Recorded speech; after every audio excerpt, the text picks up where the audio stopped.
सवरक के दर्शन। लक्ष्मी नारायण बहुत भोला भाला लड़का था। वह प्रतिदिन रात में सोने से पहले अपनी दादी से कहानी सुनने को कहता था। दादी उसे नागलोक, पाताल, गंधर्व लोक, सूर्य लोक आदि की कहानी सुनाया करती थी। एक दिन दादी ने उसे सवरक लोक का वर्णन सुनाया। सवरक का वर्णन इतना सुंदर था कि उसे सुनकर लक्ष्मी नारायण सवरक देखने के लिए हट करने लगा।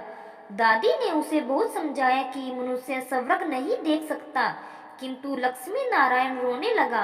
रोते रोते ही वह सो गया। उसे स्वप्न में दिखाई पड़ा कि एक चमचम चमकते देवता उसके पास खड़े होकर कह रहे हैं, बच्चे, सवरक देखने के लिए मूल्य देना पड़ता है। तुम सर्कस देखने जाते हो तो टिकट देते हो ना, सवरक देखने के लिए भी तुम्हें उसी प्रकार रुपये देने पड़ेंगे। सपन में लक्ष्मी नारायण सोचने लगा कि मैं दादी से रुपए मांगूंगा, लेकिन देवता ने कहा, सवरक में तुम्हारे रुपये नहीं चलते, यहाँ तो भलाई और पुण्य कर्मों का रुपया चलता है।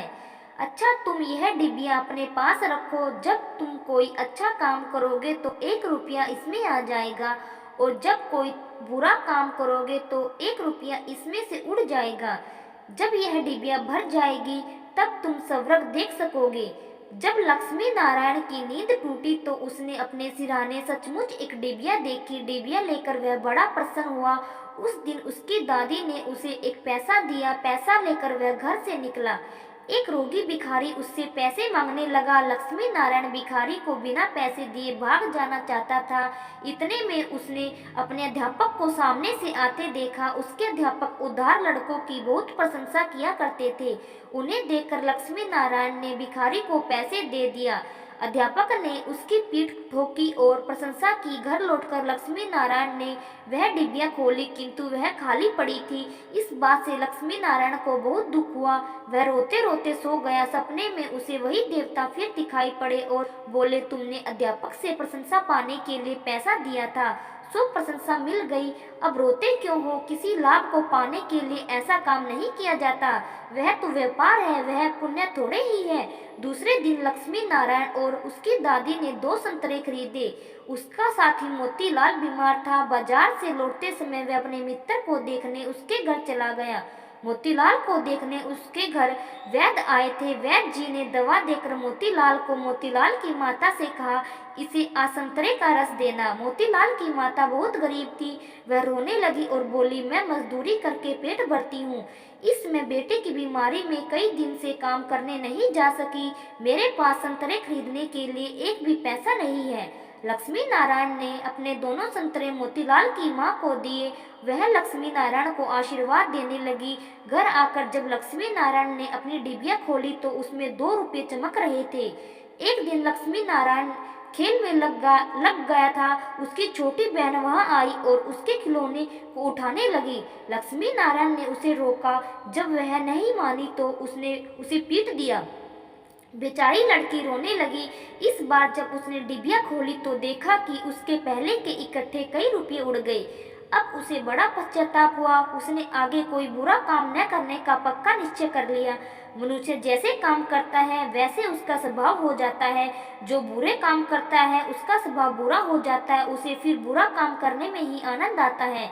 जो अच्छा काम करता है उसका स्वभाव अच्छा हो जाता है। उसे बुरा काम करने की बात भी बुरी लगती है। लक्ष्मी नारायण पहले रुपए के लोभ से अच्छा काम करता था। धीरे धीरे उसका स्वभाव ही अच्छा करने का हो गया। अच्छा काम करते करते उसकी डिबिया रुपयों से भर गई। सवरक देखने की आशा से प्रसन्नता होकर उस डिबिया को लेकर वह अपने बगीचे में पहुंचा। लक्ष्मी नारायण ने देखा कि बगीचे में पेड़ के नीचे बैठा हुआ एक बूढ़ा साधु रो रहा है। वह दौड़ता हुआ साधु के पास गया और बोला, बाबा आप क्यों रो रहे हो? साधु बोला, बेटा, जैसी डिबिया तुम्हारे हाथ में है वैसी ही एक डिबिया मेरे पास थी। बहुत दिन परिश्रम करने मैंने इस रुपयों से भरा था।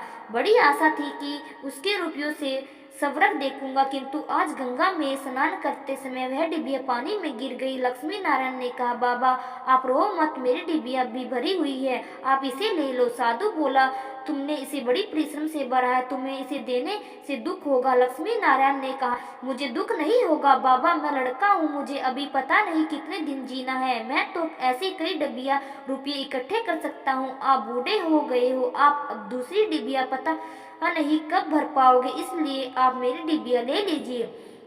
साधु ने डिबिया लेकर लक्ष्मी नारायण के नेत्र पर हाथ फेर दिया। लक्ष्मी नारायण के नेत्र बंद हो गए।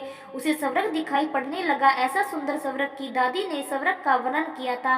वह वर्णन तो स्वर्ग के एक कोने का भी ठीक वर्णन नहीं था। जब लक्ष्मी नारायण ने नेत्र खोले तो साधु के बदले सपन में दिखाई पड़ने वाला वही देवता उसके सामने प्रत्यक्ष खड़ा था। देवता ने कहा, बेटा, जो लोग अच्छे काम करते हैं स्वर्ग उनका घर बन जाता है, और तुम उसी प्रकार जीवन में भलाई करते रहोगे तो अंत में स्वर्ग में पहुंच जाओगे। देवता इतना कहकर वही अदृश्य हो गई। अगर वीडियो अच्छी लगी हो तो इसे लाइक कीजिए, कमेंट करके बताइए कि कहानी आपको कैसी लगी। ऐसी कहानियाँ आगे भी पढ़ने के लिए इस चैनल को सब्सक्राइब करें। Thank you.